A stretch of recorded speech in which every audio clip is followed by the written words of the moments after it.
Welcome back to Drumming Solo at the Drum Shed.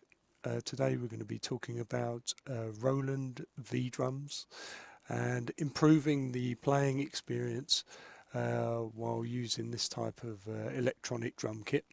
I'm going to give you 5 tips on how to improve that playing experience. Anyway, let's dive in.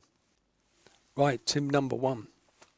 Modifying your kit sounds on the Roland kits. Now I really recommend that you do this as soon as you get it out of the box. Obviously not all the sounds in the module you're going to like, so you know, a lot of people say, oh, I don't like the Roland sounds, I don't like the Roland kit. That's because you have to modify them. You know, they're going to give you bog standard sounds, bog standard kits, and you have to play around, especially if you've got a mid-level module or a high-end module. You're still going to have to play around with the kit sounds to get what you want. I really recommend that you go in and you have a play around. If you're not confident with doing that, there are people out there that will give you kits that they modify, and you can buy them kits. You've got Luke from edrum workshop. He's absolutely brilliant. I bought some kits from him before that he's modified. There is V-drums expressions. They do stuff online that you can buy kits from them. And I know Justin from 5xTips, he talks about different stuff to do with modifications, and so does Luke on edrum workshop. So if in any doubt and you're not sure what you're doing, or you want a better playing experience without fiddling around, you can go to them places and hopefully find what you want. Tip 2, splitting out your drums. Now the best way to do this, obviously you have to buy a certain cable for splitting out the toms. You need to buy a Roland type Y cable for splitting out. I know most of the mid-end to high-end Roland modules have extra ports for giving yourself an extra tom or an extra cymbal at the back. So you can use these for splitting a dual zone into 2 single zones. This is a dual zone pad, obviously one zone on the outside, one on the inside. What I tend to do is split a tom for a tom. So I'll make tom 2 and the rim into tom 3. So to give myself extra sounds, this tom here is split out, the edge is split out to make the next tom up. So now I've got 5 toms on here.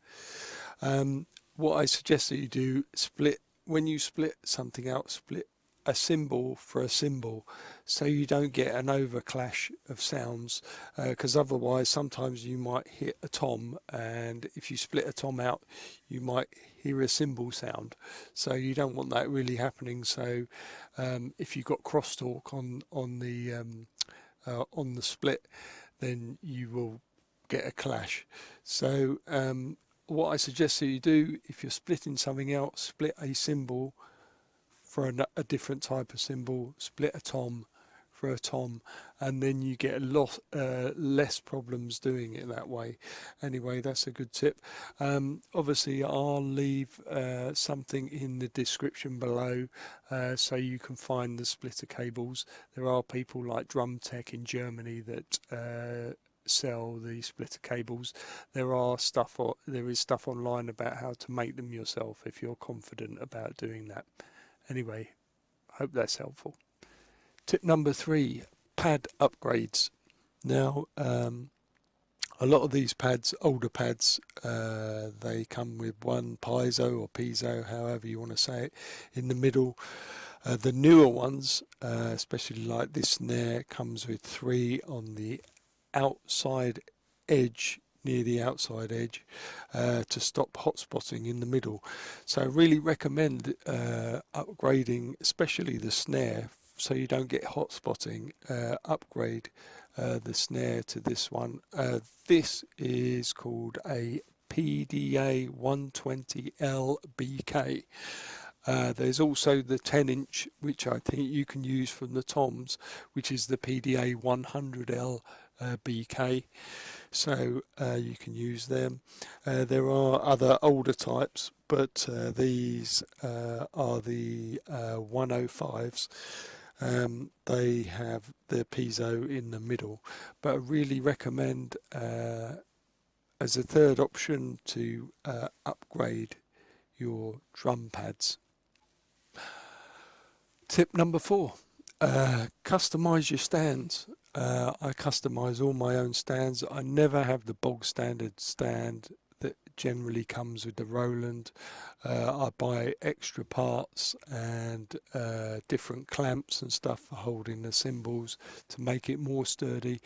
Often enough I'll buy a second stand, and this will give me more scope to add more bars or whatever I want, and just make it structurally a bit more sound, especially if you're playing live and you want it a bit more sturdy. I really recommend that you do customize your stand.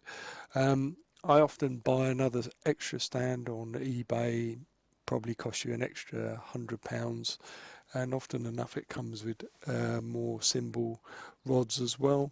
So that's a really good tip. Tip 5, cymbals. Upgrade your cymbals. You know, some of the older kits, especially if you're buying a second-hand kit, will come with these smaller cymbals. Really recommend upgrading to the bigger cymbals, CY14s, especially the ride as well for a better playing experience. CYR15s is a good addition. Hi-hat, the VH10s or 11s they do, so a really good way to upgrade. Obviously if you've got the newer modules, the TD27 and the TD50, they obviously come with the new digital equipment, digital hi-hat, digital ride and digital snare. So but I really recommend that you upgrade at least some of your cymbals for a better playing experience. Anyway, I hope that's a helpful tip.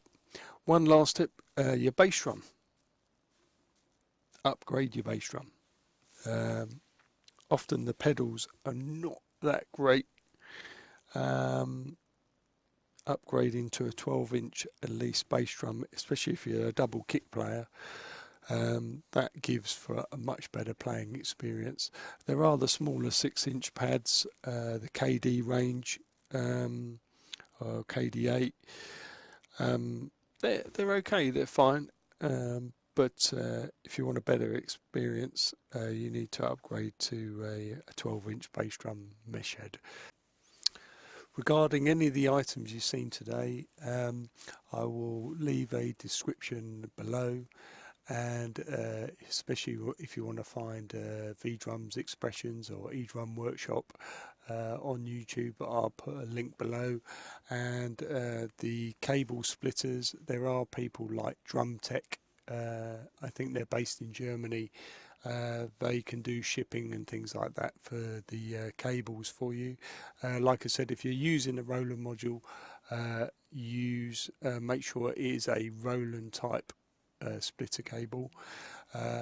Roland actually do make them themselves, but they tend to be quite expensive. Also with the splitter cables, also remember you will need to make modifications within the module in order to get the splitter cables to sound correct, so just bear that in mind also. And also if you have a very low end module, remember some of these pads or bass drum kicks, things like that may not work, so you do need to do a little bit of research before you go and buy these items. Usually the mid-range to high-end, most of these things will work as normal. Anyway, so do bear that in mind when you're making purchases for different items. Do a bit of research first. Anyway, I hope you've enjoyed today. Thank you very much for watching. For all things drum related, drum covers, V-drum tips, demonstrations, please like and subscribe to my channel. Also, please hit that notification bell if you would like to see more of my content. Need any help, or if there's comments you would like to leave or something you would like to see me play, please leave in the comments box below.